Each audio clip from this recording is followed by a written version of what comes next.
iyong mga kapatid, ipamamalaan natin ay kalugan ito sa mga Panginoon. At ginawa ng Panginoon ito pagkakalit sa iyong mga mais, kung Galilea at karamalan sa ating Panginoon at sa buong bayan ng ito. Ang malaming lumikha ang mayawin at isayin at palibaluti na aming gagawin pag-aamin. Ang mayawin na gagawin namin ito sa pag-nais ng sundin ng loob sa pamamagitan ng Yesu Cristo kasama ng Espiritu Santo magpasawalang hanggan. Amen. Sumainyo ang Panginoon. At sumayo Itaas sa Diyos sa ating puso at lima. itaas namin sa Panginoon. Pasalamatan natin ang Panginoon natin Diyos. Salamat na siya ay pasalamat. Ang malalim ng pagirigan, tuloy malapat, ay gawin natin pasalamatan sa pamamagitan ng Yesu Cristo na aming Panginoon. Siya ay bigla pa namin maasahan upang may marunong umako sa panalalitan. Lalo sa atin kung mabang o pinaliyas pa, pagkatanyang natin sa katauhan. Bunga ng pagkiki siya ay nalagi at ang mamatayan ay pinilagagi.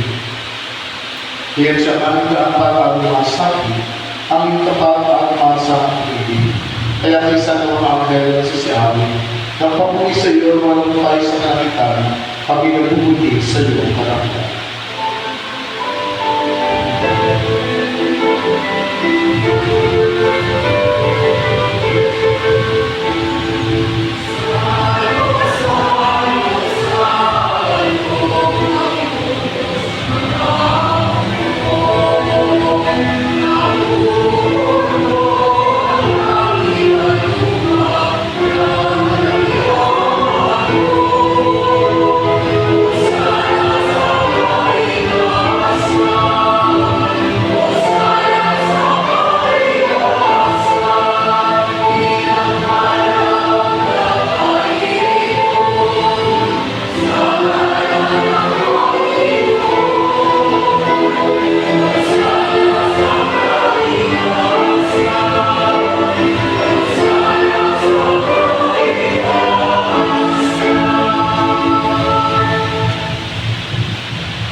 Iyan sa pamamagitan ng iyong Espiritu. Gawin mo banal ang kaloob na ito upang para sa aming maging katawan ng dugo ng aming Panginoon sa Kristo. Bago natin sa pusang loob ng mundo, ginawa ka ng napay na sa laman ng kanya. Pinagdating niya yun, iniyabot sa kanyang mga alamin at sinabi, nagbibilibutan ito at ikani, ito ang aking katawan na iyan ko para sa iyo.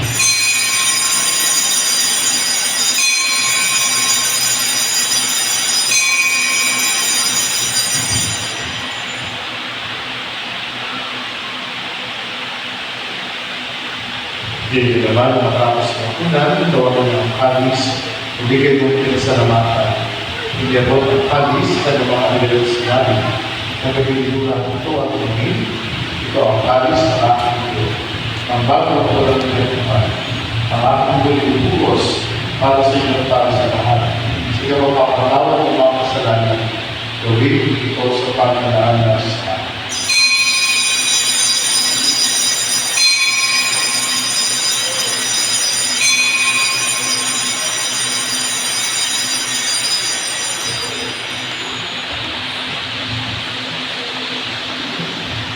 ipagawin natin ang misteryo ng pananampalataya.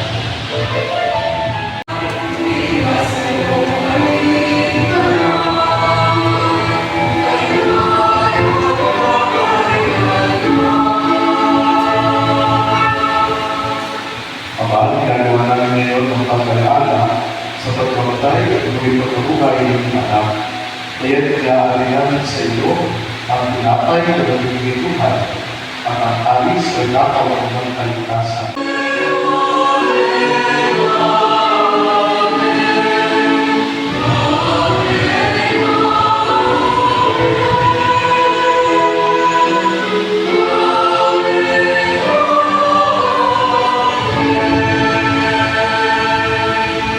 Sa pagpili ng mga kagagaling ng utos sa dulo ni Jesus na Panginoon natin at Diyos, ipanin natin ang lakas ng Diyos.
Hinihiling namin kami iadya sa lahat ng masama, pagkalooban at kapayapaan araw-araw, iligtas ang kasalanan at ilayo sa lahat ng kapahamakan.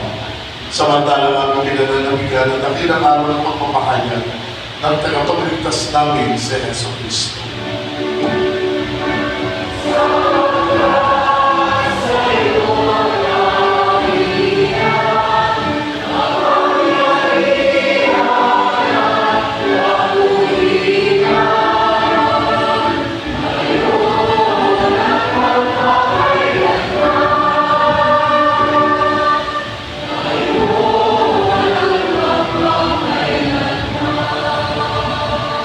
Panginoong Heso Kristo, sinabi mo sa iyong mga apostol, kapayapaan ang iiwan ko sa inyo, ang aking kapayapaan ang binibigay ko sa inyo. Tungayan mo aming pananampalataya, huwag ang aming pagkakasala. Pagkalooban mo kami ng kapayapaan at pagkakaisa, ayon sa iyong kalooban, kasama ng Espiritu Santo, magpasawalang hanggan. Amen. Ang kapayapaan ng Panginoon ay laging sumainyo. At sumayin. Pagbigayan kayo ng kapayapaan sa isa't isa.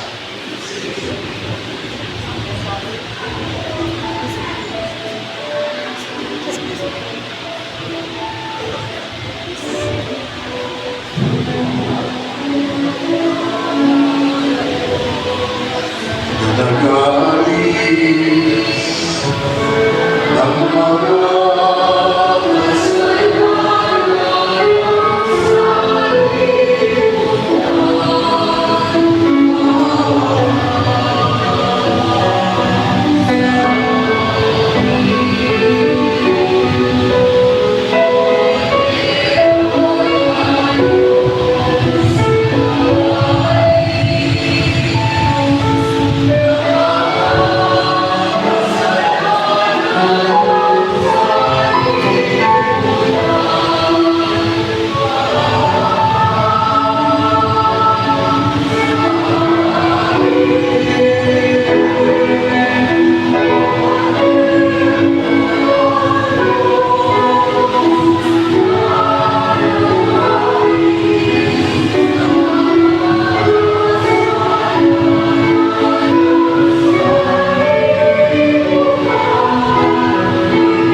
ito ang poder ng Diyos.